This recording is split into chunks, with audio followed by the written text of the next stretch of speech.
fly. You know it's bullet. And with all that being said, I've decided to continue my athletic and academic career at the Stanford University.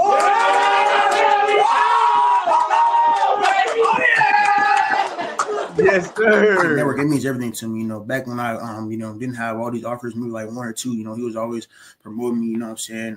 Trying to get me on the radar, you know, this guy, you need to look out for him. You know what I'm saying? It really means, you know, the world to me. You know, Bacon, he's been there, like I said, since I've been small. You know, always shouting me out and you know, always just trying to put me on, just give me notice more than I mean. I really appreciate Bacon. I mean, shoot, I was the new kid. Faison kind of was with the Ducks for a little minute. So my first year, of course, he had all the hype. He was probably about like 6'2" at 12. He was a mutant. I ain't gonna lie to you. He was a mutant. But I mean, from then you could see just the potential he had. I mean, I'm not surprised he's the number one quarterback. If you would have seen him in youth ball, you would have thought he was the number one quarterback in that class back then. So I mean, like going against him kind of like prepared you already for like what high school was. I mean, he looked like a high school quarterback around that time. So I mean, like trash talking with him. He's more quiet though. I will say that he don't talk that much trash. But I mean, like trash talking with him, going out there and hitting drills with Faison. I mean, that kind of like just builds you ready. I mean, hopefully I play against him in college. I would love it. As y'all know, this is the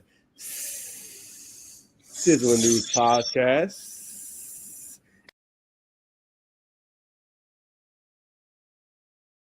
All right, what's going on, everybody, man? Welcome back to the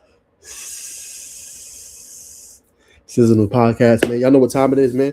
We got a lot in top for you guys for tonight. Hope everybody's having a great Monday. We got to talk about the portal. We got to talk about latest in high school football news, what's going on with Bacon, latest that he's seeing and what he's hearing from his ears, what's going on with Noonan, and so much more, man. So we appreciate everybody tuning in. And without further ado, I'm welcome on my co-host, Alvon Bacon, the Bacon Network. What's going on, everybody, man? It's a good day. It's a good Monday. You know what I mean? Don't have too much of any inspirational words maybe as the show goes on, man, but action-packed show, man. A lot of tea leaves here today, so stay tuned, man. And now I'm about to, you know what I mean, about to go quiet. I'm about to try to connect my IG, my Twitter, man. I'm trying to connect my Twitter for the longest. StreamYard is wilding. What do you think?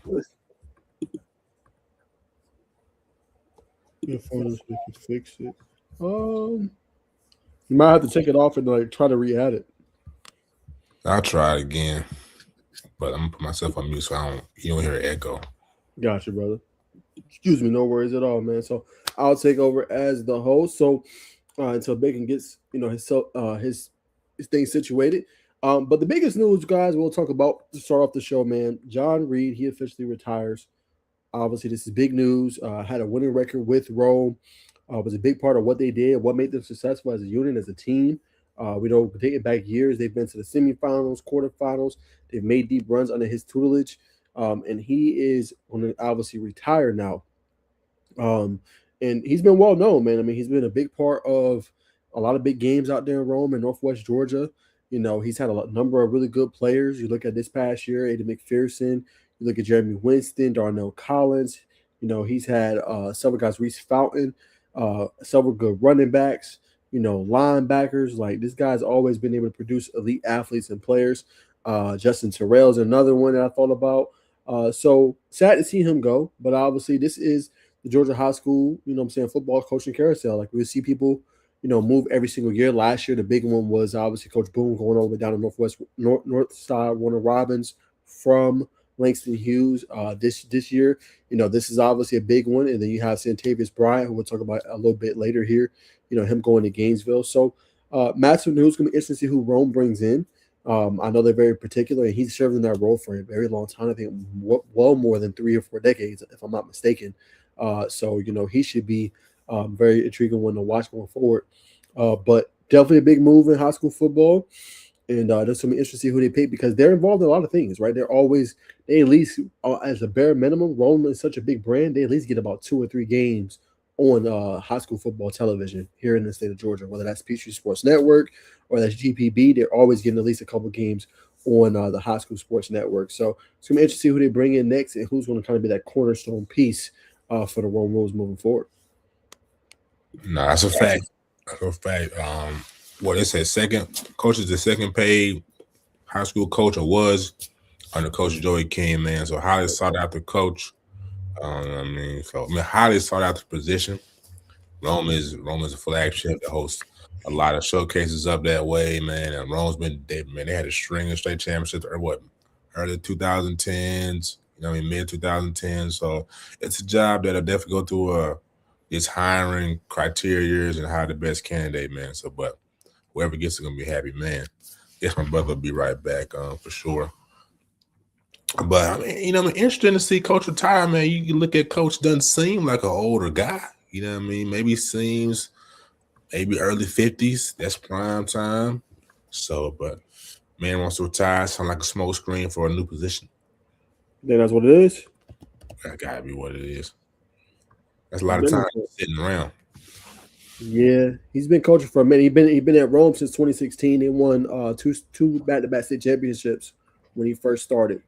So that was obviously massive for him. Then he coached at Tift County, East Paulding, in the early 2000s, going into the 2010s, and then he started his career with Alcoa and William Blount in Tennessee before coming over to Georgia. Yeah, I think that's his most memorable one. I believe he won that. Was coaching his son. I think he still got the photo of him winning the state championship in Tennessee on his wall in his basement. So his coach has been doing it for a while, like you said, man. But it's a long time to be sitting down. I'm not gonna say I've already said it's smoke screen, so I'm gonna stand on that smoke screen. It's a long time to be sitting down, but just wherever he goes, I'm sure he's already in contact or happy with it. But it's gonna be interesting to see who fills the seat. Very interesting. All right, let's keep it rolling. Another big news. I just wanted to play. We ain't gonna play the whole clip, Bacon, but we'll play a little bit of it, a little inspirational. I know you over there a pretty good bit since it is in Carrollton. I know that's not that far of a drive from you. Nah, I've never been in Bowden. Never? Never been to Bowden. Only time I've seen it, we rolled past and come back from Birmingham. Gotcha. All right, well, we're going to pull this video up real quick. Head coach Rich Finley here, head coach of the Bowden Red Devils. Coming off another successful year, looking in the trophy case, 4 consecutive state championships. And we're at that time of year where we earn those things. We work for those things, where our football team for the fall is made. It is death by squat and death by bench time. Here is a long awaited annual hype video we do every year. I'm excited. First, I want to give some disclaimers out that no players or coaches were hurt during the process of this video, nor during death by squats and death by bench. Maybe some pride, maybe some ego, but not any players. Yes, we're now in the calm before the storm. As you can see, strategically placed trash cans for the death by squats. We do it every year. We're not changing anything. The weight room is quiet right now, but tomorrow morning around 8:25, there will be a bunch of Red Devils in here starting the quest for state championship number 5. There'll be a lot of metal, a lot of weights slamming around. So I'm excited. Enjoy the video. We have 2 famous college football coaches stopping by. We got an interview with Nick Saban and an interview with Mike Leach today. So enjoy the show. Death by squat, death by bench video is here. Nick Saban here. Coach Finley asked me to stop by and talk a little bit and answer some questions about off-season programs and what we do. So I'm here to take some questions. Who's got the first question for me? Coach Saban, with all the national and conference titles you've won, will you still have an intense off-season? Like, what's the plan? What kind of question is that? Like first of all, when you have success, you continue to do what you do to be successful. It's people like you and the people in this room who start asking questions, and then you make our kids second guess. You talk about how great they are, you blow them up and talk about how awesome they are, and then they start listening to you. And we want them to listen to us. I want them to listen to me of what we're going to do in the offseason. Like, you know what I call that? I call that poison. It's poison. When you start talking about, hey, what you've been doing isn't good enough anymore, or y'all are playing so well, let's don't be as intense this offseason. I call that poison. It's rat poison. And all that has to do is a few of our good players listen to your rat poison out here. And when they hear your rat poison, they're going to bring it back in the locker room. They're going to bring it back in the weight room. And then that kills what we're trying to build. All right? Do you want us to build, what we're trying to build here, or do you guys want to build it? Because I can just let you guys build it if that's what you want. I'll let you guys build it, and then we start losing games and we don't win championships. I can't even remember the question, and I'm just going to move on from that one. Next question, please. All right, Coach Saban, will you still do the death by squats? And will the two-sport athletes go through the workouts as well? Here we go again. Yeah, all you people are the same. Like, you're just like the young player, the young kid coming out of school. They think they have a lot of choices. Death by squats, or can we do something else? The standard's the standard, and it takes what it takes. So first of all, yes, we will be doing death by squats at Alabama. All right, the standard's the standard. You know, you don't have, there's an illusion of choices out there, and you people in the media, you put all these illusions of choice out there. Oh, do I do death by squats, or do I go to my personal trainer and let him get my legs strong and let him get me mentally tough for football? You know, that's not a choice. Oh, should I do death by squat, or should I go to club or LA Fitness in town and do my workouts there by myself? You know, the illusion of choices are always there, right? The illusion, but it takes what it takes. There's a process to go win championships. There's a process to get there, and it's death by squats. That's the process. All these other illusions you're throwing out to our players and makes them think that there's something else they can do to be successful. It's not there. You have to go through it. All right. You got to get in the hole. You got to put some heavy weight on your back, and death by squat. That's what gets us to where we're at. Choices are just an illusion, and you got to do what you got to do to go win football games. Now, before I leave, you know, I asked Coach Finley, you know, who were the weak links going into this offseason in the Bowden Red Devil program? Who needs to hear some pump-up stuff? Who needs to get motivated to live up to the standard and to keep raising the bar? And he dropped a few names. Paul Wilson, all right, please tape your ankle up tomorrow. Don't come in with a frowny face about your ankle hurting and not want to put some weight on your back, okay? You're lowering the bar. Takes what it takes. Lucky Bailey, nobody cares that you're wrestling and you've dropped weight, you weigh 161 pounds. All right, it takes what it takes. Connor Daniels, don't come in with a frowny face because you like squatting at the local gym in town. Come in with a mentality that there are no choices if you want to be great. Good luck, guys, tomorrow. Good luck, Bowden Red Devil football. We'll leave it there, man. Look, y'all go check it out, man. Hold on, let me get us some love, man. Let me get us some love. Hold on, let me find it, man. That was hysterical, Bacon. Hold on, I gotta give Bowden recruits some love, man. That was funny. Hold on, y'all. Hold on. All right, look, y'all go to this account, man. You hear me all right? Yeah, you good. Okay. Yo, y'all go to this account, man. Bowden recruits. This is where we got the video from, man. I think it's hysterical, man. He dressed up basically as Saban and Leach giving the speech, but I thought it was a fun, creative way to kind of usher in the guys. Now, Coach Rich Finley, for those that don't know, he's always been kind of a guy that he don't mess around, right? It's the reason why they have 4 consecutive state championships, right? These boys start literally 2-3 weeks after they win the state championship, just like how Saban used to do. Like they watch it like the next day almost. You know what I'm saying? And they get right back into the routine. Some people don't like it. Some people call them out about it. I like Coach Finley. I think it's a great idea, and it's the reason why they've been so successful in winning. Now, say what you want. Oh, well, Najeh is a Class A Division II, or it's not 6A ball. It doesn't matter. 4 in a row? They've won 4 in a row, bro. So clearly he's doing something right. And basically this is the offseason program. This is how he get his players right, death by squats. And I think he's building and molding great young men. So when they face adversity in life, they can overcome it. I mean, if you can come through this, regime, and you can come through this with what Coach Finley is doing, and you can come out on the other side, I don't see what's not going to prepare you for life, to me. But I thought it was a cool way to just kind of reinvent the wheel and make things interesting for his new players as he kind of unveils a new crop of talent. Because remember, all those boys won 2022 to 2026, they're gone. So this is a new era now. This is 2023s and 2024s and 2025s. I personally like it. Yeah, I love this, man. If you're a fan, which I'm sure everybody by now has heard of, Diamond Jim, it's the same. I'm feeling the same vibe, man. So shout out to Coach Finley. Quote tweeted like, Coach, you know what I'm saying? Anybody from Bowden is watching this, gonna see this, love to come through and document that day for y'all. Obviously, we'll clean it up as much as we can, but we want to keep it as raw as possible, right? Just to show what it's like to be about in Red Devil. But I mean, this is exactly what you need to build off your point knowledge. Got to go through adversity in life to do what you want to do, especially going to 5 championships now. Not having a Caden Porthrow. People are like, man, the reason why they win this because Caden. Now we finna see. And you start in a couple weeks after winning state championship, death by squad. He did say something about death by bench, and I'm assuming that's the second phase. But this is how you build a championship program. So coaches that's watching this, take notes. This is how you do it.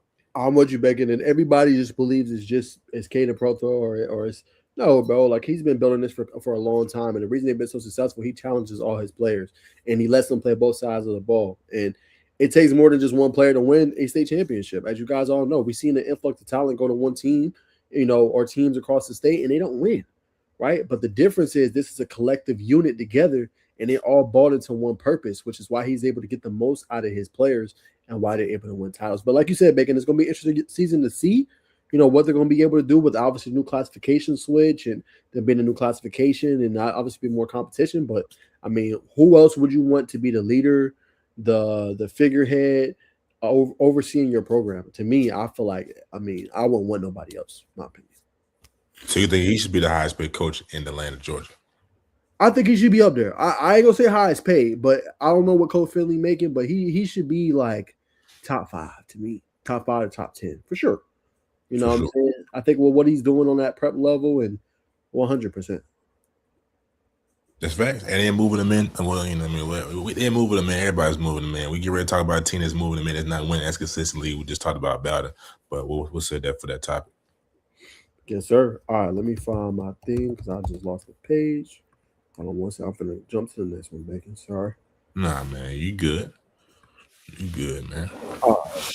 So let's take this one. I think this one is interesting. I'll start us off on this one, Bacon. But this was reported by QB Marcus. I thought this was real interesting news. Dante Williams, as he said, is interested, or Grayson is highly interested in Archer head coach Dante Williams to be their next football coach, which I think would not be a bad move. Now, he's coached several good players in his career. Remember, he started off, he was with Collins Hill. He coached Travis Hunter, the Sam Horns, all those elite players. And then he's went over to Archer. And I think to a degree, don't call me crazy, but the talent level, not the same to me as compared to what he had at Collins Hill in those previous couple of seasons. And I think he's always had that team in the postseason and playing at a high level. No, has it been state championships? No. But to have lesser talent than what he's been able to do, I think that's great. And Lawrenceville to Loganville is not that big of a difference in terms of location, I think, for him. So I don't think it would be that bad of a drive, humbly. And I think it'd be great for him because, no disrespect, like I said, Archer has been a program, back in the days when they had, I can't think of the name. Receivers. No. They had a real well-known coach. Oh. I'm going to have to look it up. But I think, for him and his cachet, that would be really good for him to get the Grayson job. We know they've been a powerhouse here in the state of Georgia. So for him to be able to coach them, I know they're going to have, new players in and different things like that, but he's going to have an accumulation of talent, right? He's going to have the Riley Drews, the London Goggins in there. He's going to have the CK Cunninghams and, he's going to have Deuce Smith, who's going to be there at the quarterback position, so he's going to have pieces he needs in order to be successful. So I think it'd be a plethora. He got a loaded DB room. Yes, he does. Yeah, to your point, man. Archer football is Archer football. When I talk to people who's been at Archer or graduates from Archer, they're never too high on Archer. It's more of a social event. Of course, you just talked about his drop off coming from Sandy Creek, coming from Collins Hill, going to Grayson, going to Gwinnett. It'll be a step. It'll just put him back to what he's used to. I have no clue how things were really running at Archer, other than knowing his resume coming from Collins Hill. But, somebody's got to fill that role at Grayson, man. Somebody's got to pick up that torch and continue to keep that fire burning because, we see what Coach Brian just went to for that cheddar. So, we'll see how it goes. Nah, facts, yeah. And the coach I was trying to talk about was Andy Dyer. He was the one that led them to semifinals, led them to a state championship in 2014. That's when Archer was, really on the map. And like I said, he had more talent back then compared to what kind of Coach Williams has kind of inherited. And he's always been a great coach. He's always wanted me around and come see his programs in his school. So I always had a profound respect for Coach Williams. But yeah, I think that'd be a great move for him, as you said. Bacon got him to playoffs 3 out of 4 years he's been there, and I think with Grayson he'll have way more talent, and like I said, he'll be able to kind of put himself. I won't say on that stool because he's always been there, but he'll at least be able to be more in the limelight. Because same with Rome, same with Grayson, always teams that are featured on TV. Always good to be able to put the platform out there and be able to coach on that big stage. That's facts. That's facts. That's facts. Yeah, man, but man can coach. Man can coach. That's all you need. He can coach. I'm cool. I'm just ready to see. I mean, you never want to rush the news. You never want to rush the process. I'm just ready to see how it all shakes down and comes out for next fall, to be honest with you, man. Breaking news, just breaking news. That's it. And speaking of breaking news, we got more. Here's the high school football transfer portal. Bacon, I tried to tell you. It's already starting up. So anybody that's following on Instagram, if you subscribe to Bacon Network on Instagram or you following him on his YouTube, same for me. Hey, y'all hit me up, man. Y'all need to edit. Let us know, man. We break news too, man. We've done several big athletes. We did Mooks. We did Mook Money. Yep. He transferred from Woodward Academy to Langston Hughes. So we do high school too, man. We don't just do college. We do a little bit of everything. So this was Big Bacon, a heavily recruited player right here in David Parsons, 2027. He is going to Douglas County. So obviously we know they've been active in the portal. This is their first get, and then they got one more player I wanted to show you real quick. Bacon, young gun, 2029. Chase Edelton, transfer from Pebblebrook to Douglas County for 2026. So he'll still have 3 years of eligibility. He'll be entering into his sophomore season. But let's react to the first one because the first one's big. They've needed some defensive line, help. Obviously, losing Jordan Carter, Bacon, losing a couple pieces at the edge position. So they're going to need him. But what is your thoughts on kind of Douglas County already hitting that portal? Yeah, this is not a surprise for Douglas County hitting the portal, man. They like you said, they're probably the most active team, one of the most active teams in the portal. When you look at David Parsons coming to Douglas County, turn on his film, player that likes to come down here, could play standing, could play with his hand in the dirt. To me, he should be the bona fide leader of this defense going into next year. That's just my opinion. They were missing a legit, I think, high 4-star, 5-star guy, potential 5-star guy in the linebacker room. He fills that void for them. Now, I mean, the whole question for Douglas County, as they plucked 2 off the board early. You're going to get developed down there. You're going to get media things, which is all good. But can this team win? Can they get to the Benz outside the Corky Kell Classic and host up the trophy? I like Coach White. I like Coach Steen. I like everybody at Douglas County. Coach Hill. But we gotta, we gotta get this job done. The money's gotta make sense. It's gotta add up come December. Yeah, I don't know, man. I'm at a point now. I love that program, but I'm gonna have to see it. No disrespect to Douglas County. This was the year, man. They had the most influx of talent you could have. I thought on both sides of the ball. Jordan Carter, KJ Green, Devin Carter, Aaron Gregory, Michael Hasty. You look at Rakeith Kelly. They had weapons galore, bro. This was the year Mike, and a lot of people criticize him, but I thought he had a decent year. Mike Johnson. So I don't know, man. I have to see it. They always make great moves, but like you said, Bacon, I think it comes down to, unfortunately, Douglas County is in a position where it's championship or bust. I hate to say it. They got to get to Benz. You know what I'm saying? At this point, Johnny White's a phenomenal coach. I like what he does. I like how he usually gets his teams ready to go and prepared. And I know he's going to have them in several big non-region games this year. But it's just now, like you said, Bacon, it's taking the next step, playing meaningful football past the quarterfinals or semifinals, actually getting to the Benz and making noise. Yeah, that's it. Man. You can't say they're playing that. They got to get over the hump some kind of way. We'll see who they bring in as the signal caller. That's going to be the biggest question mark for me. You bring in DJ Bordeaux, Mike Johnson. It's always controversy that extends beyond the field. So, man, they got to get people to buy in, man. That's the biggest thing when I go down to Douglas. Parents ain't bought in. That's a big problem, man. You got to deal with. It's already a lot being a head coach, dealing with players, dealing with ego, dealing with the concession stand. I'm not sure how to run things at Douglas, but usually the coach deals with the concession stand. Well, you got parents that's chirping and this, that, and third. It's a problem, bro. It's a cancer. And the parents, you know what I mean, you gotta let the coaches coach, let the players be players, and parent be a parent. If you do that, everything will fall into place. 100%. Couldn't have said that no better, brother. Thank you. Summed that up pretty well, man. All right, man. We got more breaking news. We're gonna leave that there with DC. I thought this was a massive loss. Per sources, I have a little bit of intel to break on this. Obviously, QB Marcus broke this first. With him stepping down, he's been linked to Monday's Mill. I heard that he is going to stay, per inside source within the program. He just is no longer going to coach, as per a source inside the program. So he will still be there. He just won't be the head coach for Lovejoy any longer, but he will still be with the Wildcats in the team, to say the least. Now, what does that all entail? I'm not sure, but he just won't be the head coach. So that is what I've heard per source. That's interesting.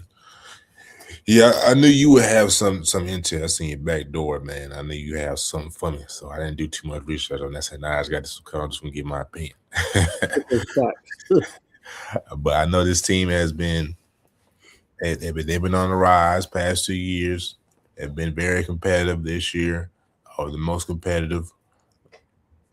You know, I mean, lost some games down the stretch that they thought they were going to win. Yes, I think this team was building in the right direction, plucking a couple of players from other Southside teams.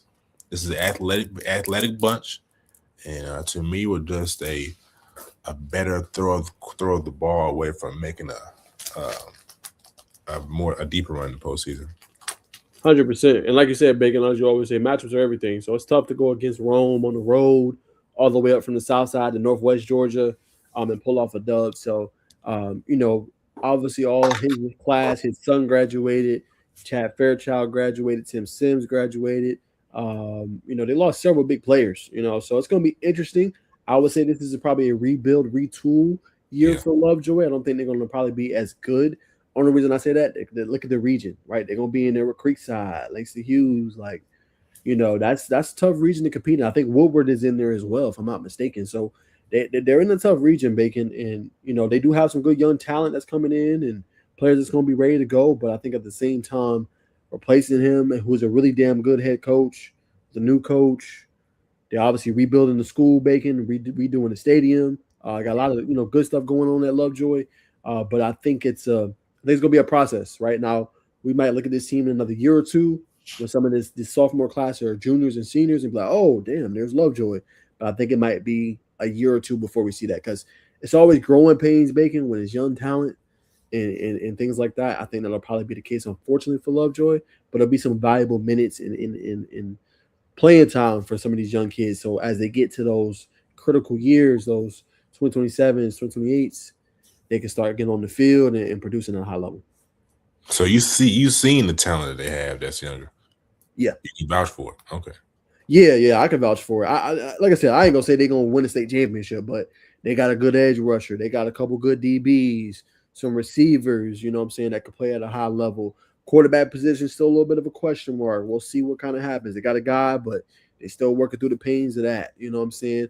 Decent O-line. So they got some pieces in place where they can do it. But like I said, that this year, don't have that high expectation with the new change at coach, young guys. It's going to take a minute. But yes. Now it's going to be, can they keep those players in-house? What'd you say? That too. Facts. Yeah.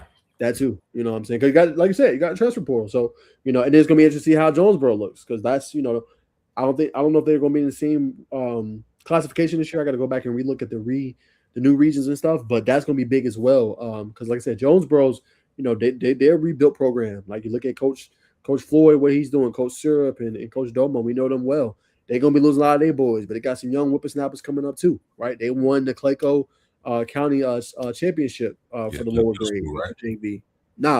For middle school and JV. So that kind of shows you. So, but it's going to be interesting. No Jonte no more. No Cortez, right? No Frank Jackson.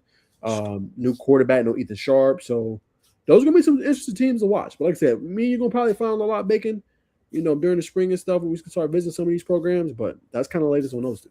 But Ben Boyd is coming back, right? Who? Benjamin Boyd, receiver. He might be gone though. I think he might be gone. Yeah, I think he's gone. I think he might be gone.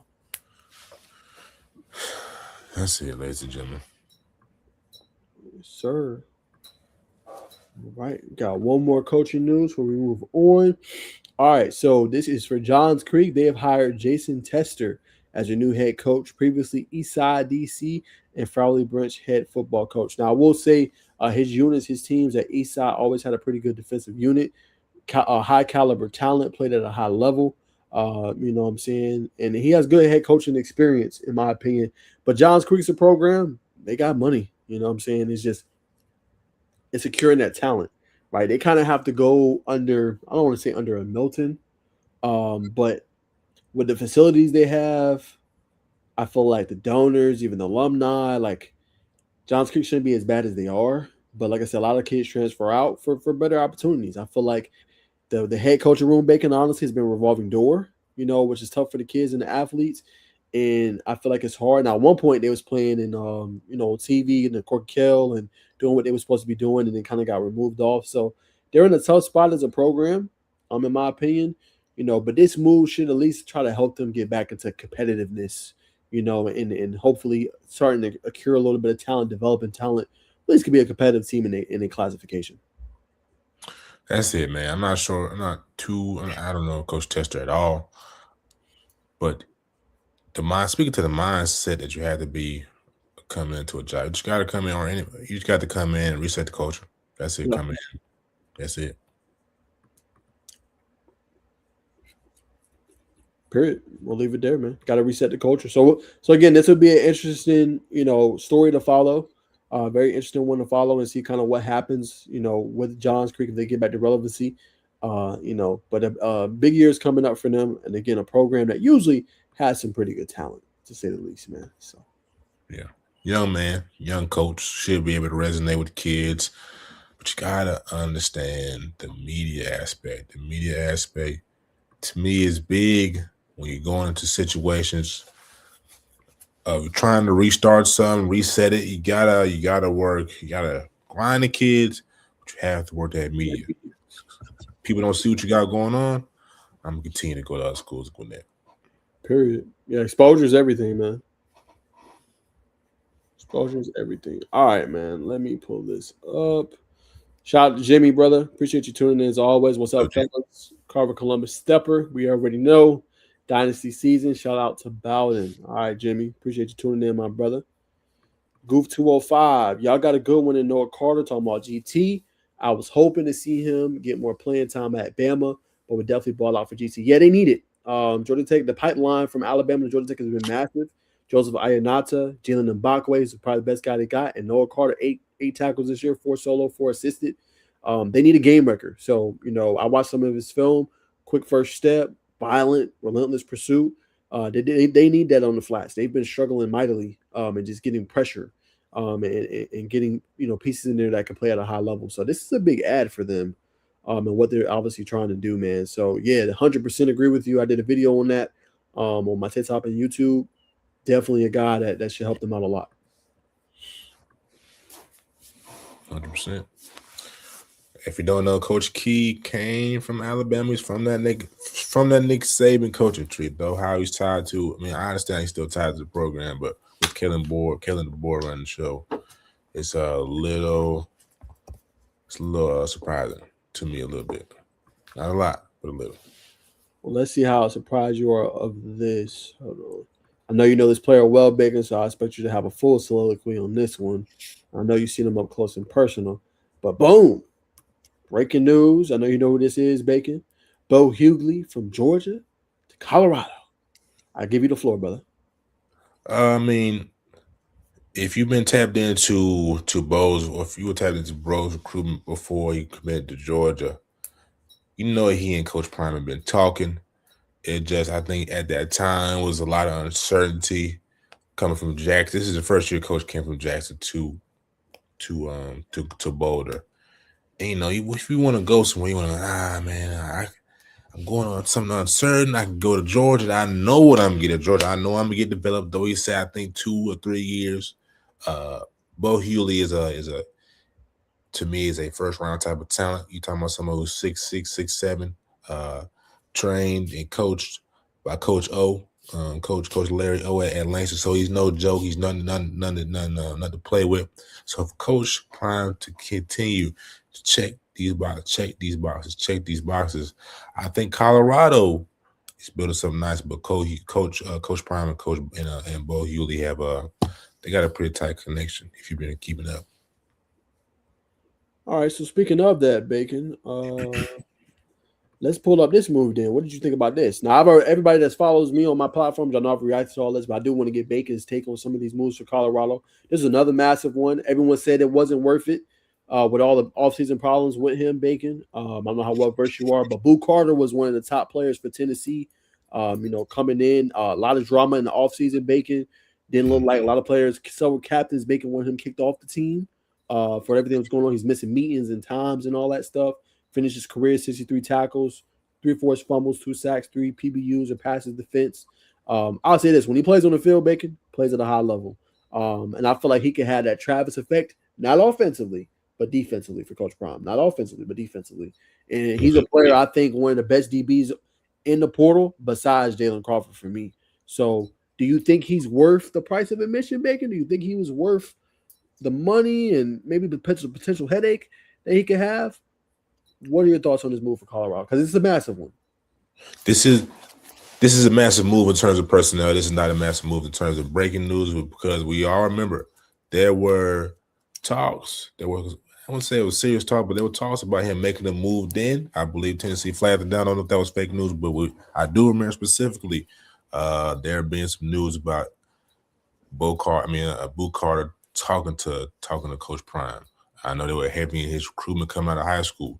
Now, in regards to is it worth the risk, I say this time, I said this before, and I'll say this many times ahead. Coach Prime is the difference maker in bringing in specifically African-American and Black players to his program. Number one, Coach Prime is like a father figure to these young men. He plays DB, so it's easy to relate. Coach Prime's going to have a different standard. Not even just a different standard. Like I say, he's going to relate to these young men. He's going to bring them in. All right, this is not what we're going to do, and I'm going to send you on your way. And that's just how it's going to go. Everything is business and strategic with Coach Prime. Coach Prime has been a rejuvenator of young men since he was coaching Little League, man. Kind of like similar to what Coach Snoop was doing out west. Coach Prime has been doing that in Texas, and now doing it in Jackson, now doing it in Boulder. So I think I want to say we won't hear too much about Boo Carter at Boulder, man. I'm gonna stick my neck out for Boo. Coming out of Chattanooga, real close friends with Ace Bailey. Seeing his friend have success at Utah, you gotta want to do the same thing and make it to the NFL for Boo Carter. I think going to Boulder, Colorado will only streamline him to that success and going to the NFL. Yeah, I'm with you. I think this is a big year for him coming up. He's an NFL talent. Now it's just making sure the extracurriculars and the off-season, off the field stuff doesn't interfere. But I think it's a good move to go with Coach Prime. I know others will say, well, Cormani McLean didn't work out there. He had to come back. But remember, a lot of that with Cormani McLean was practice habits, right? Coach Prime don't play that. He real serious. Like, if you ain't got the right habits and the practice habits, you're not going to see his field. You know what I'm saying? So you got to take that very seriously. So, that's the thing that happened in that situation. I know everybody goes like, whoa, Colorado, they have players that leave all the time and come in. That's how he retools his roster. Remember now, some of these players are leaving on their own, and some of these players, as Coach Prime is like, hey, yo, we're going to move in a different direction. You know what I'm saying? Because they can't have another year like how they had this past year, 3-9. It ain't going to work. It just ain't going to work. So, I think it's a good move for Boo. I think Colorado's been active in the portal. They got several high-end guys doing a really good job with the recruiting finish, I think. And you want to retool your roster. This is how you do it defensively. And you want to go get a dog. Yeah, Boo Carter's a dog. You know what I'm saying? So, NFL talent, just got to lock in for 1 year. And I think he's there. And I'll say this, man. Boo Carter's going to be a guy that he can and probably will contribute on the special teams. If you think back to his high school film, they didn't have him playing special teams at Tennessee, very electric in the return game. It's either going to go very well or it's going to be a short stint, as to the point you brought up about Cormani McLean. And I also say this too. That's another thing that's a head scratcher about Colorado. You look at Kevin Byard, Miller, the receiver. I'm not too leery on Miller. He's spent I think two years in Boulder. 3. 3 years. Yes, I think he spent an extensive amount of time in Boulder. But Kevin Byard's little brother transferred out, I think 1 year, man. That's a head scratcher for me for Coach Prime. Like, that's somebody I think you should keep or should try to keep in house. My question is, hypothetically, right? Because nobody's gonna answer it. Is why did he leave? Was it because he didn't like the way the program was running, or did he just get offered more money? Because you know what I mean. Yeah, nah, that's it too, though. I mean, no, 100%. I mean, I think a lot of these kids, they try to get their coin too. So some of it could be like the fit, tough season. I want to move in a different direction. I want to be more in the spotlight. I can make more money here. A lot of it's that because you could be making $1 million with Coach Prime at $800,000. Oh, we're gonna offer you $2 million. Y'all do it. You know what I'm saying? That'll do it. Like, you know, and then the situation may be worse for you. But a lot of the kids value like, hey, I'm gonna go try to get my bread, my coin. You know what I'm saying? So I think it could be a combination of both. Yeah, it could be a combination of both. Yeah, that's a good point, brother. That's a good point. He's out there in Boulder. Not sure what the NIL collective is looking like, but that was a question mark a lot of people had. He's out there in Boulder, Colorado. Can he keep up with big-time ACC, SEC, Big Ten, now Big 12? We'll get to talk about Texas A&M here shortly with the oil money, as Nas like to call it.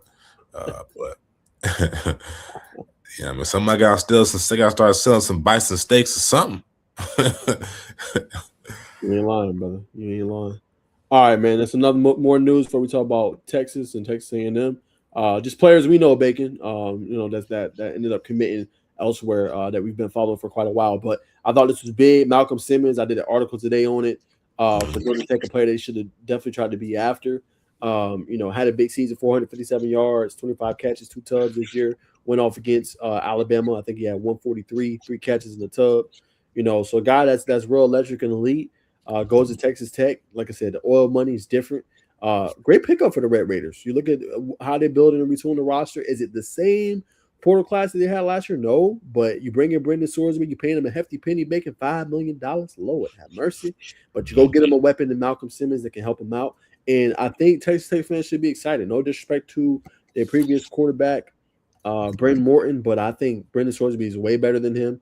You know, and I do think that, you know, he's not going to turn over the ball. You look at his numbers, he had like 28 touchdowns and just 5 interceptions, right? This guy takes care of the football. He plays well on the big stage, and now you got some weapons to go with him. And if you're Malcolm, I know he got probably some decent money from this deal because Texas Tech got it, and you get to go be a dynamic playmaker. Facts, not facts. Malcolm Simmons, we saw him in person once. Once was all we needed. Young man's electric. We saw what he did at Auburn this year to meet sample size because of quarterback situations. That's why Auburn got to figure out that thing, man. You could have had Malcolm Simmons. You could have had Eric Singleton Jr., Cam Coleman for another year or possibly last year for a championship if you would have you together. But you don't. So, you know, Malcolm Simmons is now in the big state of Texas from Alabama, really from Jonesboro, I believe, from the south side. Yeah, he was. Down here on the south side, look at gun and one of that. That's another conversation for another day. But in Texas, $5 million. Congratulations to your brother. You know what I mean? Another black man from the south side going against the odds. That was Swordsby. So, I'm sorry. I'm so Swordsby. But Malcolm Simmons he's getting a nice check. So salute to your brother for you know what I'm saying, going against the odds and making something out of yourself, as they say, turn into a fine young man. Pause. So salute to Malcolm Simmons, man, coming from the south side to Alabama, playing at Benjamin Russell, to Auburn, now going to the big state of Texas. Yes, yeah, going to Lubbock officially. All right, Jimmy, we see you tapped in. What do you guys think Juju going to look like in that go-go offense? I think he's going to be pretty good. I like Juju. I think they just got to surround him with the talent. I got to go back and see what they added in the portal at wide receiver. They lost Draylon Miller. They lost Amarian Miller, who's at Arizona State now. So I got to see what they added. I do like the different pieces he's going to bring in with him in the 2026 class that can help out. But the key is just going to be surrounding him with the weapons. You got the quarterback now, in my humble opinion, for Colorado. You've been having question marks there. Kaden Salter didn't pan out.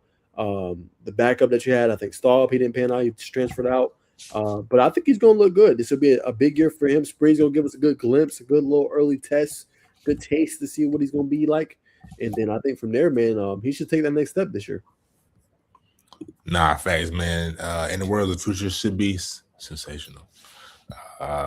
You know what I mean? Julian Lewis, another player we've seen more than one time. We just got that it factor to him. I know that word has been thrown around a lot, but Julian Lewis to me is a dissector with the football in his hands. Got a mind for the game. He's a gamer. Bringing in Bo Hewley as well as the other offensive lineman that they brought in. He's got some receivers on the outside already. Running back is a position that I would like for Colorado to put a little more attention to. But I believe offensive line holds up, he'll be fine. 100%. All right, guys, we're going to leave it there. We're going to take a quick break. Thank our sponsor before we get into more transfer portal news. E4L, Empowered for Life. So we're going to run an ad from our sponsor. We'll be right back.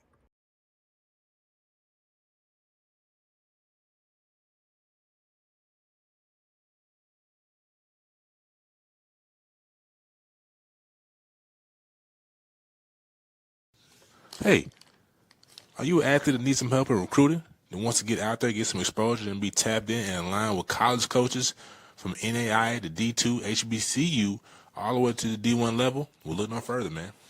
Tap into a powerful life where you could become a part of the family and get empowered, poured into mentally, physically, and spiritually on and off the court.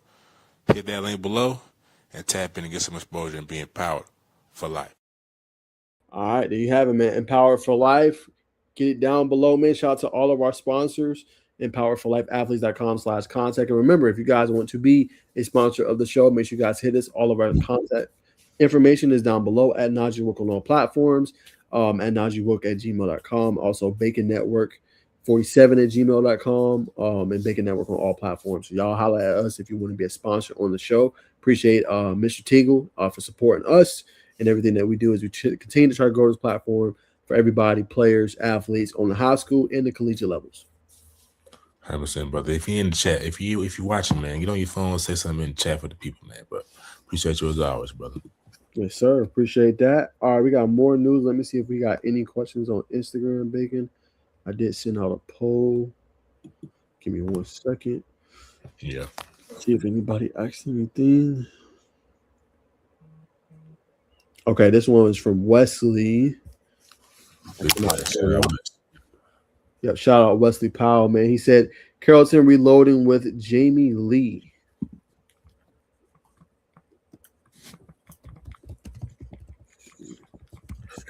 What did he say? He said Carrollton's reloading with Jamie Lee. Jamie Lee.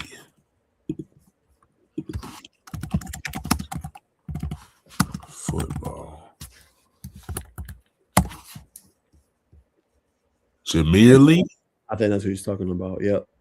Yeah, he came from Benedictine. Yeah, he transferred over from Benedictine all the way over there. Wow. Nah, I mean, yeah, that's a massive move for the defensive line. If you're watching this, Wesley, obviously we'll pull this up later.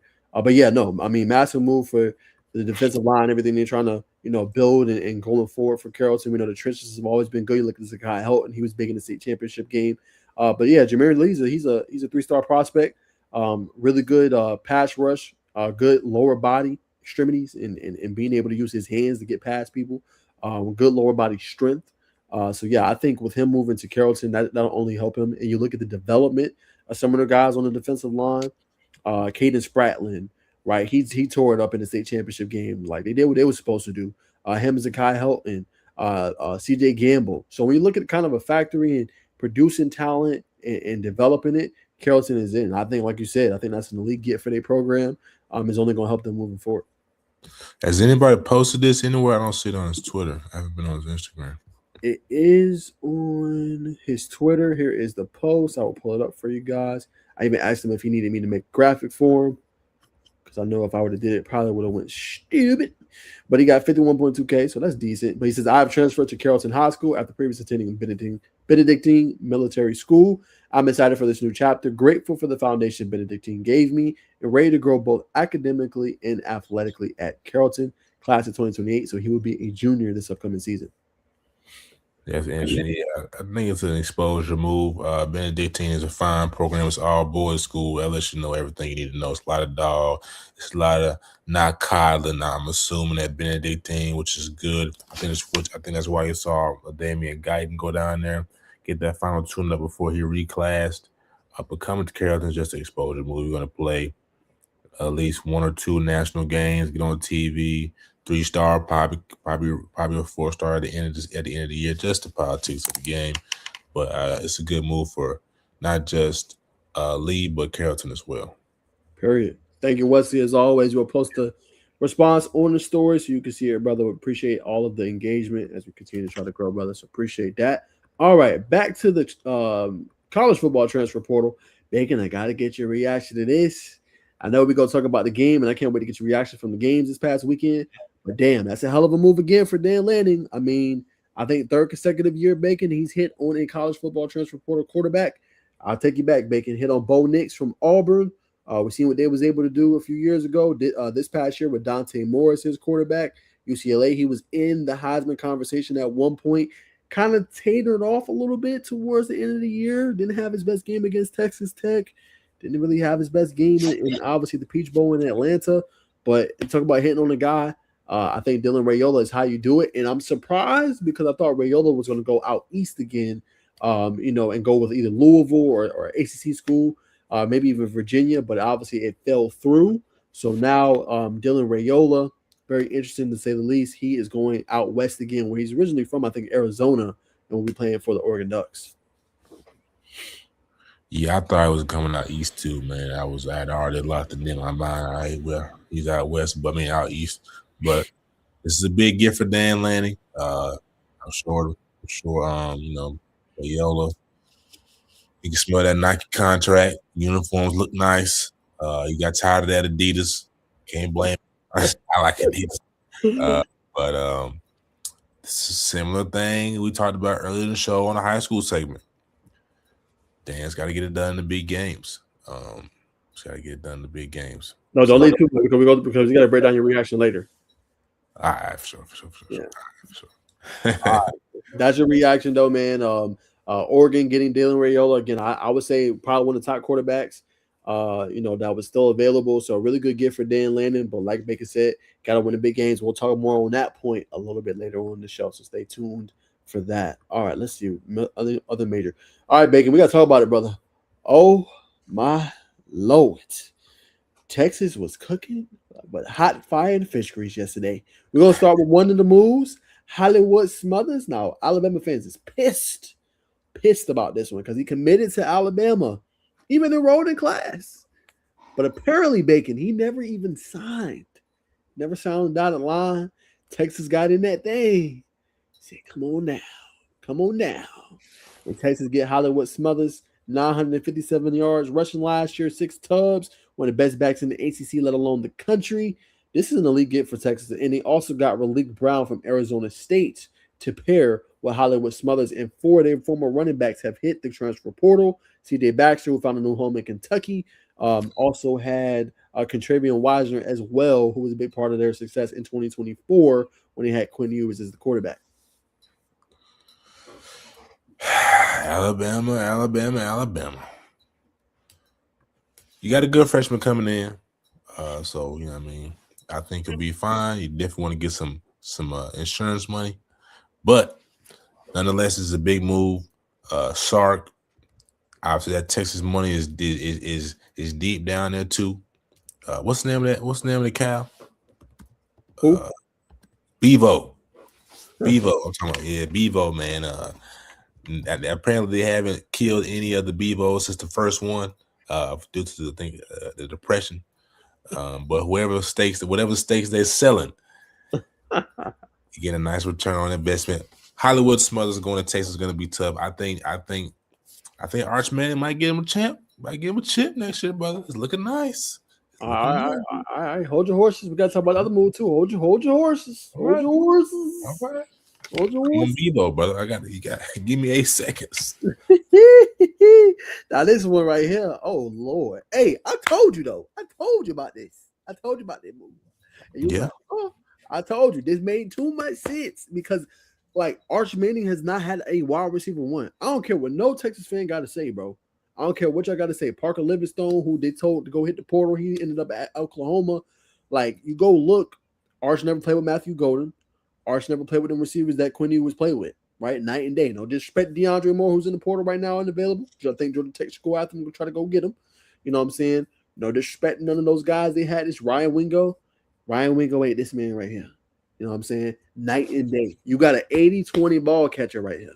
You know what I'm saying? Deep ball threat, yak yards, break tackles, make big plays, spinoffs, route runner. Some Auburn fans feel like he's an average route runner. No, y'all did not never had a quarterback.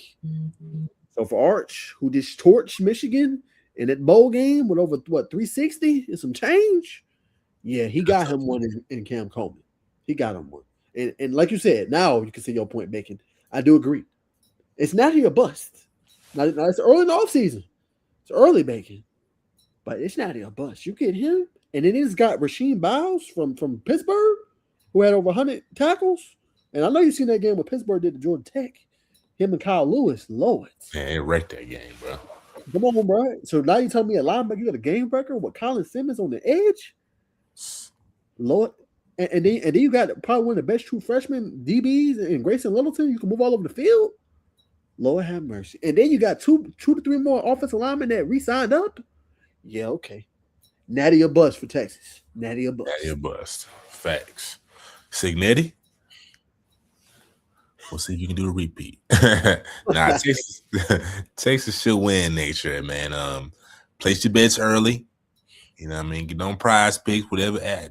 We don't co-sign sports gambling on here because I believe neither one of us do outside of our annual fantasy football league that I happen to come in third place this year.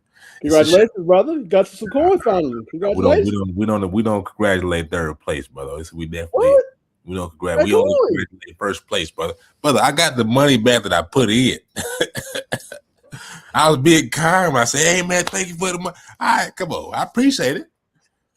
But nah, we was making on that. We was making on that big money, man. What happened, brother?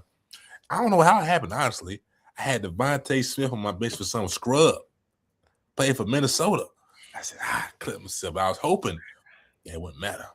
But hey, man, it happens, man. Well, we can only assess the problem, reset our nervous system, and move forward. But back to the matter at hand, man. Place your bets early on Texas. You know what I mean? Buy your hotel rooms.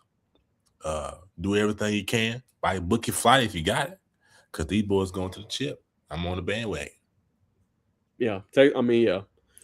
The moves they made, Texas should be there. You get Will Muschamp, one of the best defensive minds, as your defensive coordinator. Get him away from obviously Texas. They went and got Blake Gideon, and that's a mixed bag. A lot of Georgia Tech fans didn't like him, but now he's a high-ranking defensive analyst for them.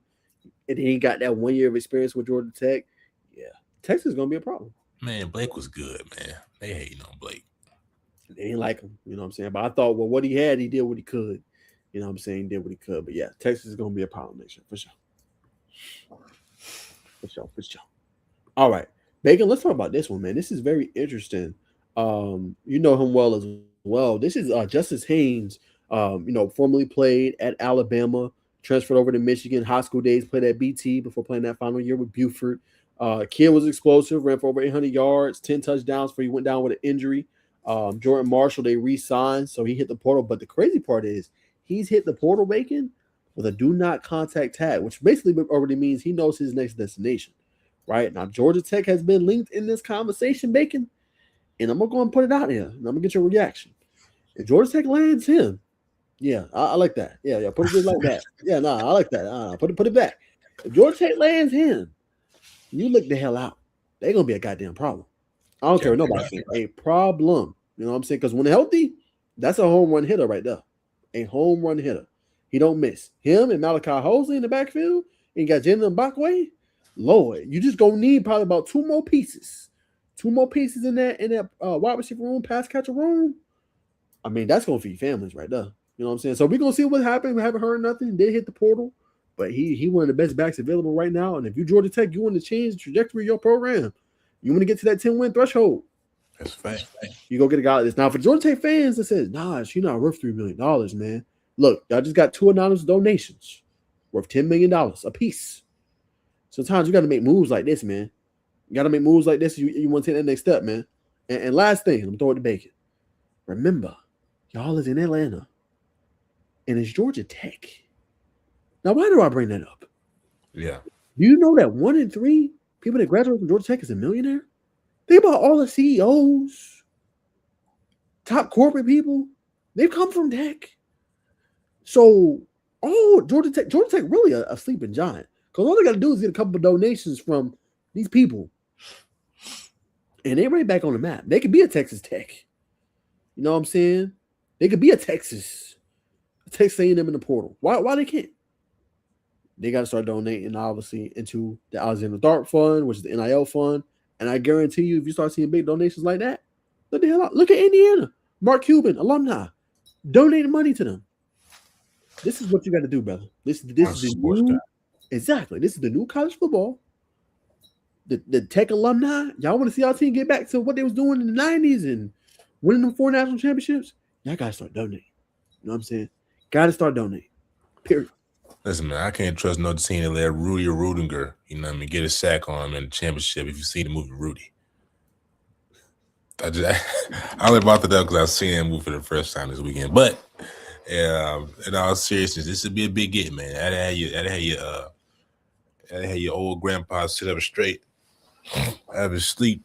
You know what I mean? Hear about Justice Haynes, if you know who that is, possibly coming to Atlanta. Justice Haynes is for real. Man, he's so big time. I can't even. It just don't feel real to feel him coming to Georgia Tech. But he's coming home though. If he does come home, He's coming home. That'd be big, man. Like Najeh just said, man. You know, for Tech fans watching this, if you're an alumni, you got that contact in your phone. Text him every day. Blow him up. We gotta get Jimmy, Sarah. Cam is from the Bi-City area, repping Central. Yeah, for sure, Central Phoenix City. Red Devils. We got football in the Chattahoochee Valley. That's facts. Good football. Yep, good football. Mm-hmm. That's facts. But yeah, Justice Haynes' check will be monstrous. For him to have that non-contact clause, I ain't gonna lie, man. That's the best way to go. If you got it like that. I'm telling you. So Massive, man, we'll continue to follow this. If we hear any news, if he hits the destination this week, we'll respond on Monday as always, as y'all boys already know. You know what I'm saying? So that's massive, man. Like I said, you want to change the trajectory of your program and you Tech, that's how you do it, brother. So we're gonna find out, we're gonna see as we leave it there. Excuse me. Thank you, Around the Way Sports, brother. Always appreciate y'all boys tuning in, man. Y'all big supporters, man. We appreciate y'all all love, man. Like I said, let us know when y'all boys want to connect. And definitely let us know, you know what I'm saying, when y'all boys want to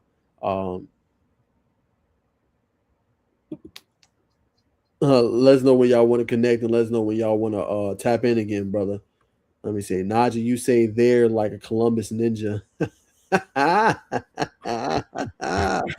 Hey, Jimmy is hilarious. 706. He spent no time today in 706, man.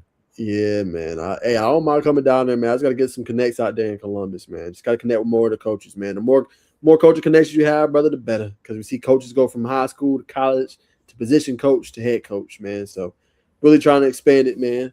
But yeah, I might be down there, man. If I get a couple little connects down there, I might be down there. We're going to be down there for sure. MLK Showcase next Monday at Luella.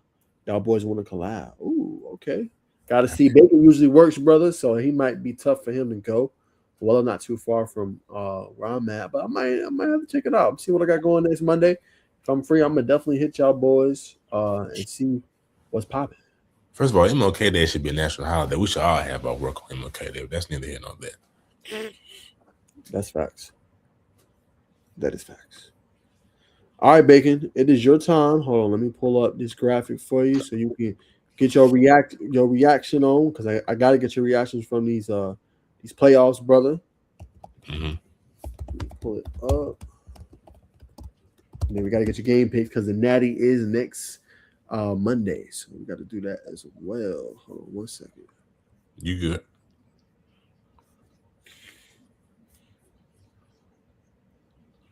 All right, Bacon. Floor is yours, brother. Peach Bowl, Indiana, routes. Oregon, 56-22. Your reaction. This is a shame, man. Oregon Ducks came in like the Mighty Ducks and left out like like Donald Duck from Disney.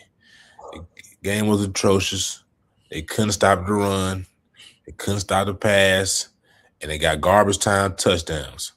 I was at La Prix eating my tacos, highly disappointed at what I was watching. Dan Lanning came in with all this confidence and bravado. Dante Moore, who I like a lot. I can't blame his more brother DeCorian Moore because he's a freshman. But just abysmal football. That I will say the bright side of Oregon that I did like is that linebacker who came up big for them when it was in garbage time. But I like his performance. Has had a stellar performance this year as well. But Kirstie Netty and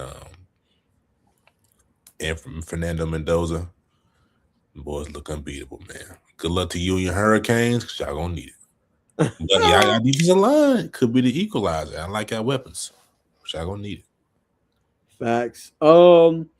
Yeah, my reaction is just like, yeah, bro, you can't start the game that way, bro. Like, you threw a pick six the first play, that sets the tone, bro. Like, you're not even giving your defense a chance. And you got guys like Tua Toe, you got guys like Ugale, you got Brandon Finney Jr., who had his best game as a college player last time out, right? 5 tackles, 2 interceptions, and I think a fumble recovery. Like, you just can't have it, brother. Like, you're putting your team in a rock and a hard place. Obviously dealing with injuries. I didn't see Jordan Davison out there or Whittington, who was big. I think they got a little banged up, but they were not out there in this game. But if you Oregon, is just like every time it's a big game where it's going to decide if you're going to go to a CFP championship game or something like that, they don't come through. I don't know what that is. I believe in Dan Lanning, but they always feel ill prepared. Always. I don't know what that is. It's just like they're too good of a program with all the 5 stars and 4 stars they get. Like, they should be winning these type of games. Or, you know what I'm saying? Like, I think Indiana got 4 stars, no 5 stars. You know what I'm saying? So it be head scratching a little bit, with them. It'd be a little head scratching for me, Bacon, when it comes to that, for them. And yeah, like I said, Indiana, you can't spot them no points, dog. You can't. You can't spot them boys no points. And you better be physical, because if you ain't physical, they're gonna run you in the dirt. You know what I'm saying? That plain and simple. And I like that. Usually Roman Hemby's the guy to know, but Keelan Black showed that he could be a great 1-2 punch with him. So the numbers ain't gonna be guarded because the defense handle business, give them a bunch of short fields with fumbles and punts and things like that. But yeah, man. We had a block punt in the Peach semi. It's bad, bro. It's bad, man. But they got weapons all over. Mark Cooper Jr., Charlie Becker, Elijah Surratt. So yeah, man. Just disappointed in Oregon for the most part, man. Disappointed. I don't even know what to say, man. Dan, I ain't gonna lie, man. I understand Dan just got Dylan Raiola, but he got to be on the hot seat, bro. It's time. It might be time to change the tide, man. Hot seat's a little harsh. 56 points. A little harsh. That's Indiana, though, brother. That's the cream of the crop. You got to rise to the occasion when you're playing the cream. You ain't called for Kalen DeBoer job. Nah. To me, bro, Kalen DeBoer, he's on the hot seat too. He's always on the hot seat, man, because he coming up after Nick Saban, man. He hasn't rose to the occasion. Last year was lackluster. This year was subpar. Next year, we got to see you put the meat on the bone, man. You couldn't run the ball last year. That's always been an Alabama staple. There's certain things that you got to do when you put on that Crimson Tide red. Now, Ty Simpson, I'm going to give you a pass. Keelan Russell coming down is going to be a little bit more of a game changer, if you will, though I know Ty was in the Heisman race. But you got to have somebody that's able to make plays on the run a little bit more improvised, especially when your running game is non-existent.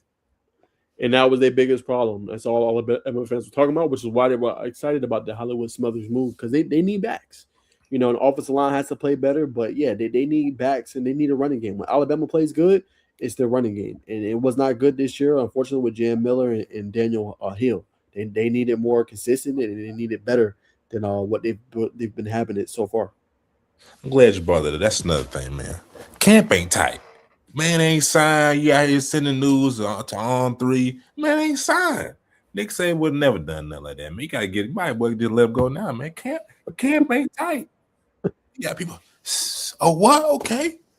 Yeah, man, we got him. We got him. No, you didn't. No, you didn't have him. It's a shame, man. Laughing stock of college football right now. Yeah, because they were supposed to get Cam Coleman too, and both of those fell through. So yeah. Tough spot, man. But nah, we'll see, man. You know what I'm saying? I think give Dan Lanning one more year. If they look like that again, whoo, Hot seat. Sound like he's on the hot seat. yeah, man. He gonna have to get it together. All right, man. Let's talk about this one, man. Miami, Ole Miss. I'll start this one off, Bacon. Just I was thoroughly impressed. I thought Carson Beck, man. I was nervous. As I told y'all, that's how I felt. You know what I'm saying? Because all season he's been that court. When we lose games, he don't play the best, right? At one point he had 19 yards and a pick. You know what I'm saying? The second half. We're struggling, but led us on those drives, right? We went back and forth with Ole Miss, and he led that game-winning drive. Didn't force the ball to Malachi Tony with that backer sitting right there. Decided to run the ball instead, and that was the best decision he made, which worked out in our favor. So credit to him, man, just coming up with big plays and doing what he was supposed to do. He now that game specifically, he won that game for us. I'm going to put that out there. He won that game for us. When we struggled in several situations, our corners was banged up. One got thrown out of the game for targeting. We ran the ball pretty good when it came to Fletcher and Shamar Brown. I like what they was able to do, but Beck really led us in that game. Him and Keelan Marion, Malachi Tony, they did what they were supposed to do, man. Defensive line didn't play that well, Bacon. Ruben Bain didn't have as much pressure as they could have. Akeem Messendor, like they don't think maybe one sack if that. But they did not get back there a lot. So great win, gaudy win for us, and you'll take it. Yeah, you'll take it, man. I think when you look at Chambliss, he's more of a mobile quarterback. It's gonna be tougher to get somebody like that on the ground. So I wasn't necessarily worried about that. I know Mendoza he's a throwing and run type of guy, not probably as athletic as Chambliss. I expect Miami Hurricane defensive line to rebound significantly next week, next Monday. Now, in regards to Carson Beck. Oh, yeah, as you see here, 23 of 37, 277, one touchdown. But we look at the rushing, 5 for 7. So they kept it contained to a certain degree. So hats off to the defensive line and defensive line coach of Miami. But back to his Carson Beck. I told you at the beginning of the year, brother, I said this football, it's these sports thing in general, man. It's all psychology, right? Carson Beck transferred to Miami. What happened to him? Got hit with adversity early. Girlfriend left him. Car got stolen. When you put a man who's got all the talent in the world to be successful, you put a man like that, put his back against the wall, he got no choice but to go up. And you find Carson Beck yet again at the seat of the table for eating this cake. I'm a reserve because usually when you pump up players, they end up disappointing you. But like I said, I'm gonna give him his flowers for that game, Bacon. But I know you was been high on him. I credit you for the offseason.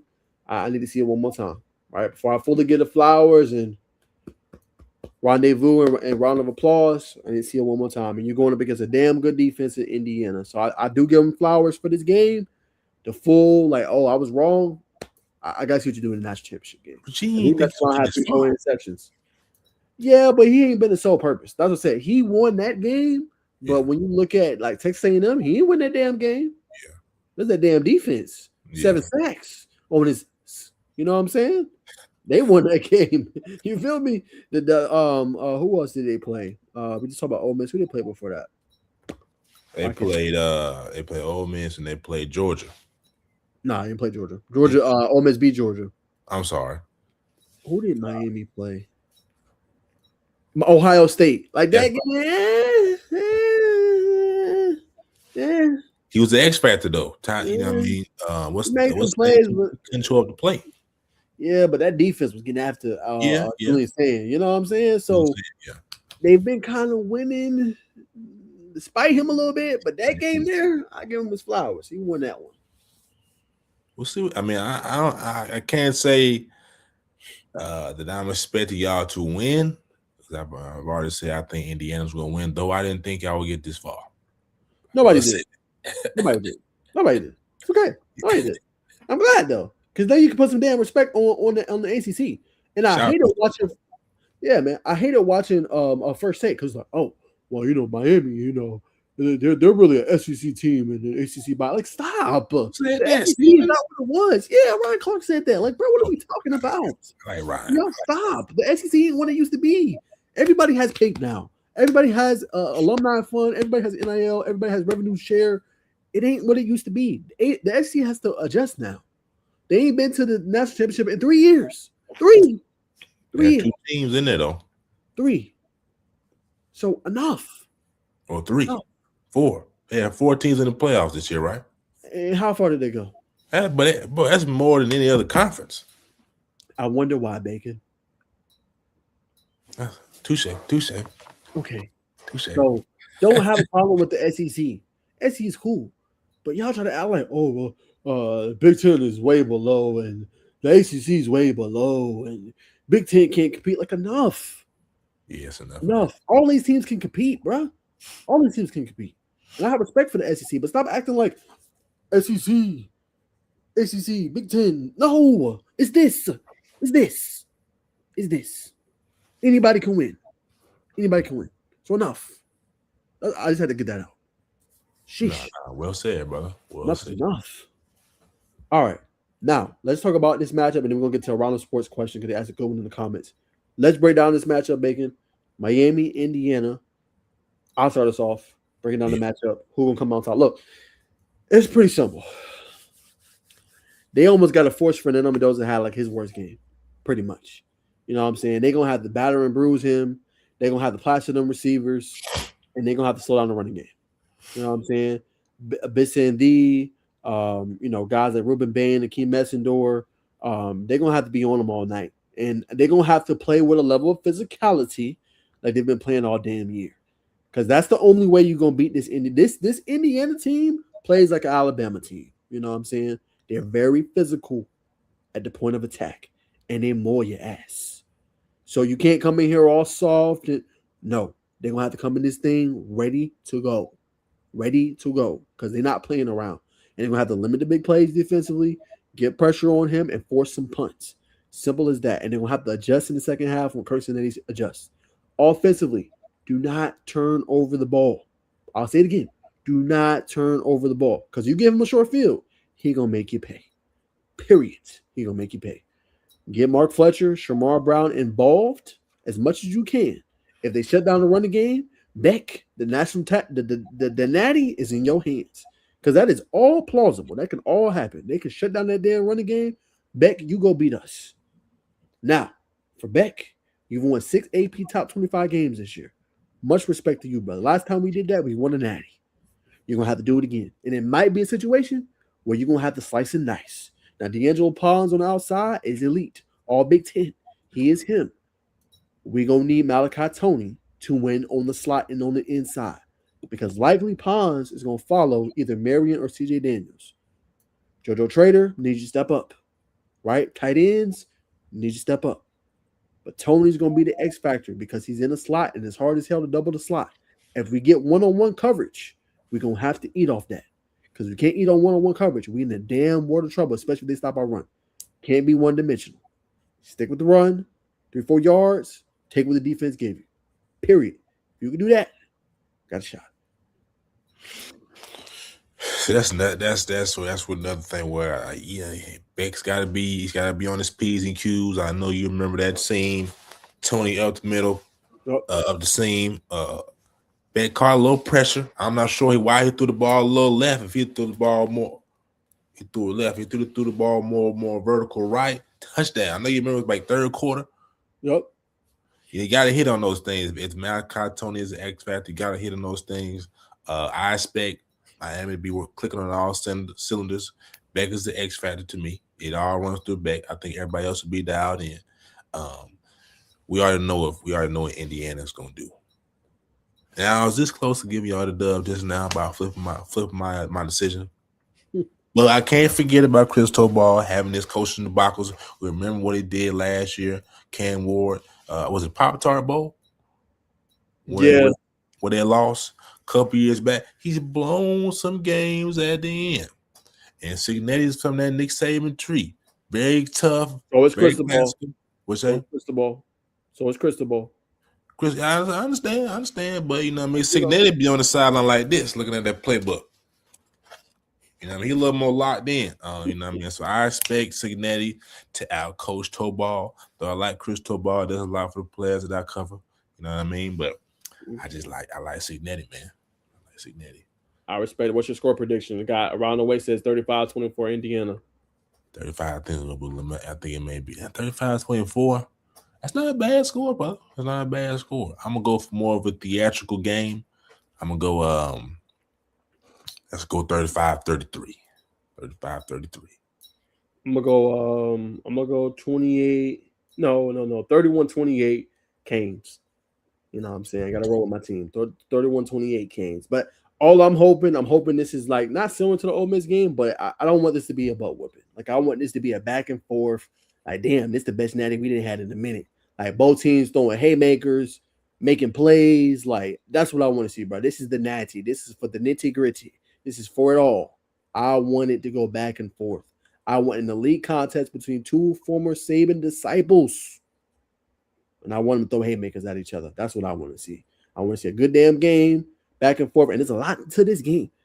And as you asked right here, do you think the rest will be on Miami side? Game? I don't know. They could be on Indiana side. You know what I'm saying? With them being the number one overall team. I don't know. No, brother. I don't know. Miami, brother. Yeah, all right. Hey, I don't know. These could be some SEC refs. I don't know. Gotcha, man. We want some of that. We don't know. Get your finger ready. Yeah, I don't know, man. Just all I say, do not dictate the game if you're the refs. Please, Lord, please don't do it. Let them boys play. All right. Number 2, Fernando Mendoza used to play in Miami. He was a mile away from the stadium at his high school. I think he played at Columbus. So that's another thing to go. He was returning back home. Very interesting. He's Cuban American. People didn't know that. There you go. So that's also very interesting as well.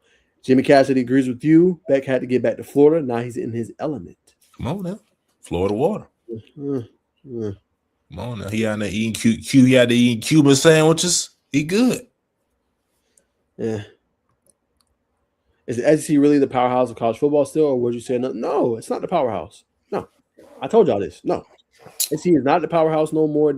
It's not even one conference no more. This stuff is so evenly distributed, like it don't even make sense. Go look at the bowl records. We pull up the bowl records, you'll see. I think ACC is 9-4 in terms of all the bowls, including the playoffs. SEC has a sub 500 record. No, everybody has caught up to the SEC. No. Yes. It's in terms of getting recruits, SEC is still the powerhouse. We look at Indiana's roster. He has experience. He has 4 to 5 year players on that roster. Facts. We ain't talking about recruits, damn it. If you're talking about recruits, you're right. We ain't talking about powerhouse of college football. Okay? You're 100% right. When it comes to, I want to play SEC ball. Yes. We talking about the past couple of years, if they still a powerhouse. The top of the SEC has not been into a natty in 3 seasons. They are no longer the powerhouse. Say what the hell you want. They're no longer the powerhouse. Notre Dame knocked out Georgia last year, right? We had Ohio State playing Notre Dame for the natty, right? Penn State also made the semifinals. Yeah. Right? Back to back. This making no BS. This could be if Indiana wins. And the SEC better hope Miami really wins, if we're being honest. Facts. This would be the 3rd consecutive year that a Big Ten school has won. Follow me now. That's 3 years. Michigan, Ohio State. Then that's Indiana.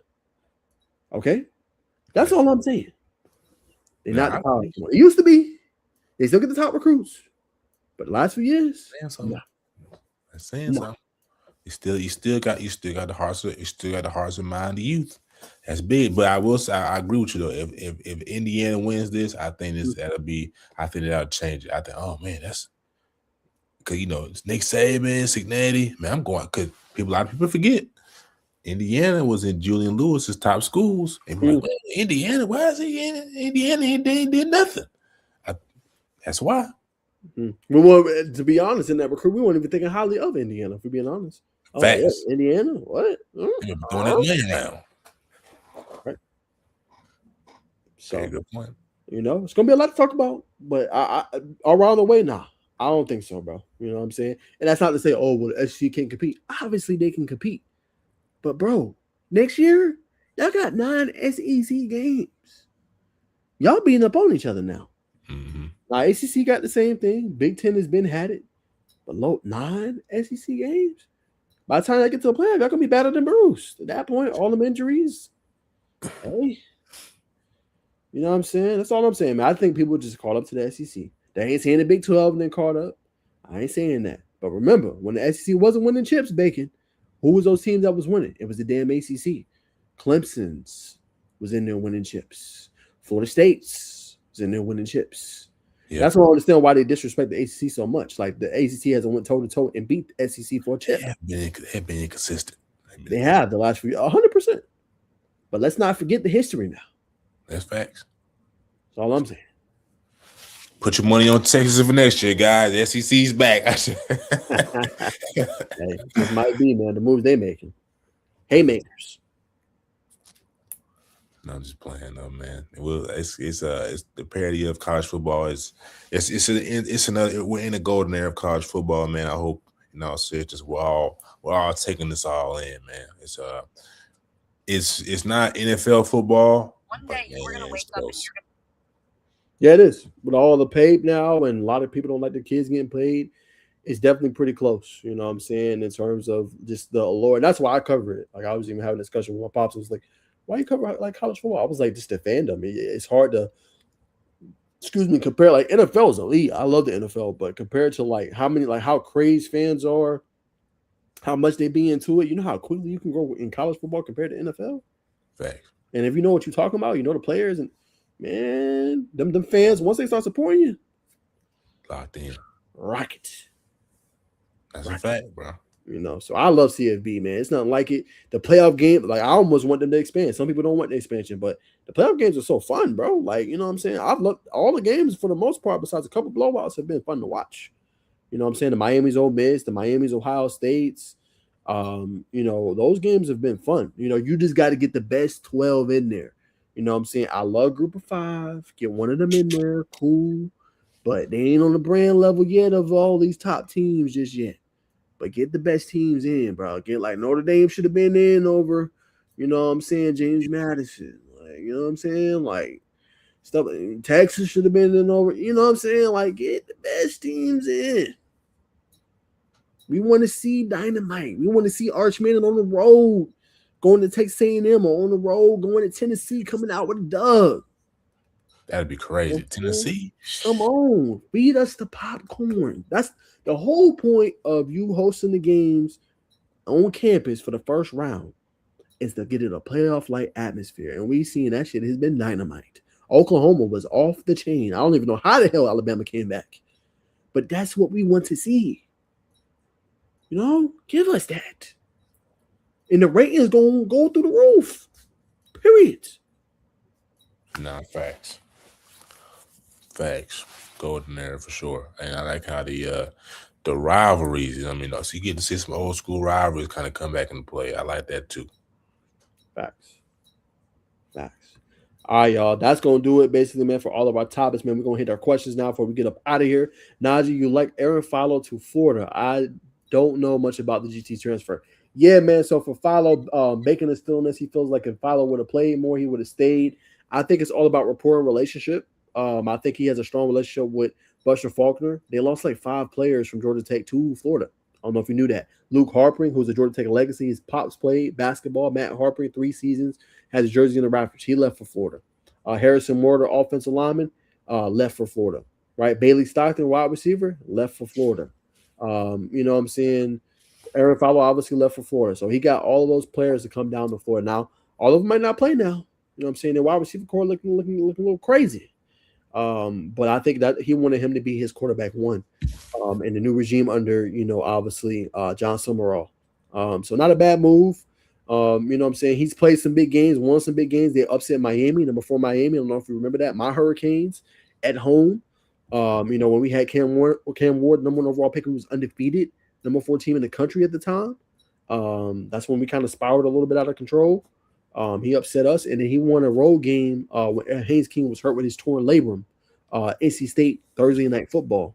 they ended up winning. So 5-0, like you look at the numbers, I'm not that impressed. But he's a guy that has that moxie. He's a guy that can win, obviously, those big moves and those big games, man, 100%. Facts. Nah, Jimmy, I disagree, man. SEC's top heavy too. You can't say that no more, bro. SEC is not king. No, I disagree with you, Jimmy. I'm glad you're a supporter, but they go ahead. Let's start. Texas A&M, Georgia. Georgia. Said Texas. Ole Miss. You can throw Tennessee in there. They gonna throw 10 in there? Yeah, throw 10 in there. Then you can throw Bama before Tennessee. All right, so we at 6. My point. I don't put Tennessee in there. Middle of the pack. Missouri, middle of the pack. They got beat by Virginia. Vandy, 6. Who? It's Vandy. I don't put Vandy's middle of the pack. They could have made the CLB this year, bro. Coulda, shoulda, woulda. And on a good day, coulda, shoulda, woulda. Gamecock's a pretty good team, bro. Revoked. No. I understand that. Next year's different game. Not this year. They were sorry. Yeah, they were terrible this year. Terrible. You know what I'm saying? So 5 decent teams. Okay. 6. So 5. 6. So you're not taking Vandy serious, brother. Anybody will mop the floor with them. What? Didn't they win their bowl game? Close loss. Again, y'all don't believe me. Go look up the bowl records. ACC is like 9-4 against the SEC. Like they got a sharp one. SEC like literally went sub 500, and y'all still saying they king. SEC's top heavy. SEC's top heavy. Brother. Mississippi State's the Kentucky's the middle of the pack. Like no. SEC is also top heavy. You know what I'm saying? 6 in the comment. Put 6 in the comment if you think it's 6. 5 you think it's 5. No, bro. 6. No. 5 solid teams, bro. That's not even top 5. Ain't top heavy, bro. I'm thinking like 3, 2, 3 with top. And 5 is moderately decent. And 6 they got like what 16 teams in it. Okay. Hello, man. Oklahoma. We forgot about Oklahoma. 7. I'll give you 6 on that. I'm not going 7. I'll give you 6. You know what I'm saying? 6. No. I disagree, Jimmy. No. What do you think? Thoughts on Dylan Raiola to Oregon? We answered that earlier, brother. We think good move, but comes down to Dan Lanning, man. Can he finally win big games? 3rd straight year he's had a solid quarterback. Yeah, talk that shit, Jimmy. Bo Nix, and Dante Moore. They've gotten obliterated the last 2 years. Last year in Pasadena in the Rose Bowl against Ohio State, they got obliterated in Atlanta. Good move, but gotta start winning those games. All those coaches on the Saban made their new teams de facto. Hey, I agree with that, Jimmy. Hey, yeah. I agree with that. Last one, did Colorado kill the transfer portal? Hey, they did cook. We just talked about that at the beginning of the show, so check that out. Around the way, they did cook in that portal, man. We talked about Boo Carter. We talked about Bo Hughley. Some of the pieces they got in, they definitely been cooking, man, and playing at a high level, man. Out of conference player of the year type of players, man. I think, I'm gonna sit back and watch. What's Bucky's YouTube? Well Off Media. Sit back and watch Well Off Media. Go to the source. You read these articles, yada. Go to the source, man. Let your eyes be the test. Facts. But all right, Bacon, before we get out of here, man, I'm gonna throw it to you, brother. Any closing comments? Any hot takes? It's gonna be before we close out shows. I'm gonna go hot takes. Anything out of ordinary you want to talk about? Nah, not right now, man. The beat is it's not what just give us some time. Give us some time. The news hadn't came to me yet. It's still kind of early. You know what I mean? It's still we just got into the new year and people getting back into things. You know what I mean? So give it some time, but enjoy yourself, man. It's 2026. Keep the promises to yourself. You know what I mean? Just keep things going. 2026 is going to be a big year. Bet on yourself. You know what I'm saying? If you got something you believe in, put effort into it. Nothing comes to a sleeper but a dream. Facts. Last comment, do you think Dante will declare? Yes, I think he's going to declare. He's not coming back to Oregon with them just getting Dylan Raiola. Yeah. You don't pay Dylan Raiola that money, just sit on the bench. My thoughts. Closing comment, I'll say I agree with Bacon. He's been teaching me, so people have been teaching me just take time for yourself. You put so much in and you grind. It makes no sense if you grind, and then you get what you grinded for and you're burnt out, or you know what I'm saying, you can't enjoy the success. So, it's hard because it's a double-edged sword. I try to grind to, get to where I want to be at and have success. But it's not an easy road. You know what I'm saying? I'm walking this journey like with no mentors and kind of on my own. So, stay level headed, keep your mind sharp. As Bacon always say, keep some meditation going. Some Tai Chi. You know what I'm saying? You can do a little bit of that.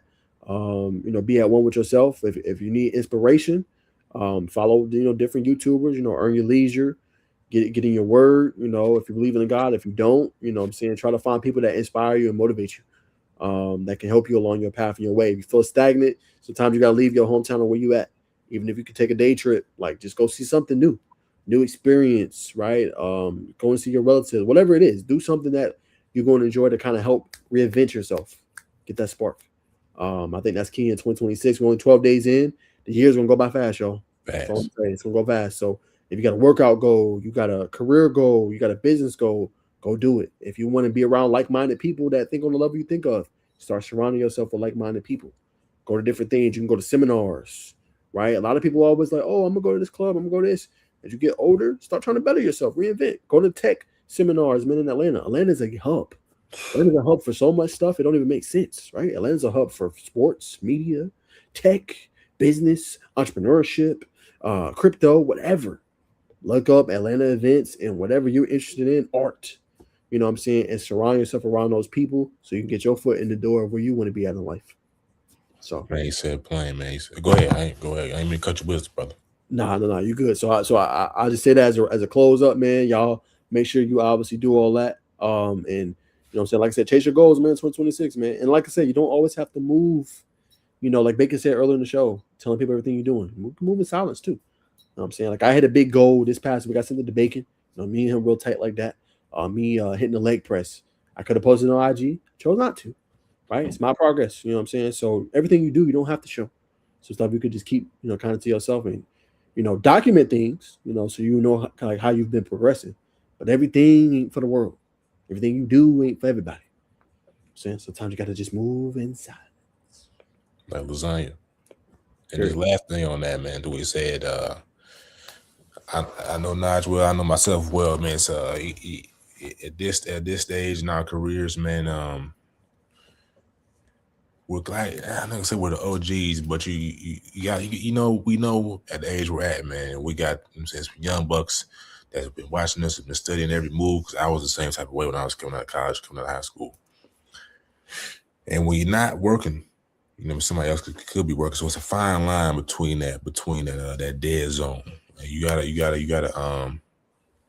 figure that out. But what separates you from the youth, or just whatever, I don't want them to come up at you. What separates you from your competition is how you use your mind. So once you figure out how to master your mind, get in tune with your mind, and figure out what resonates with you, that's when the separation really happens. And that's what 2026 is gonna be for not just myself, but my brother to my left, man. It's gonna be a big year. Stay tuned, stay locked in on everything, because you're not gonna want to miss. Period, man. We'll leave y'all with that, man. We'll see y'all obviously in the next one, man. And y'all make sure y'all tune in on Thursday for our hoop show, man. We'll be back. We should have a couple of guests, and we'll be talking everything hoops, obviously in college basketball and high school basketball and women's college basketball and high school basketball as well. We'll see y'all then, man. Peace.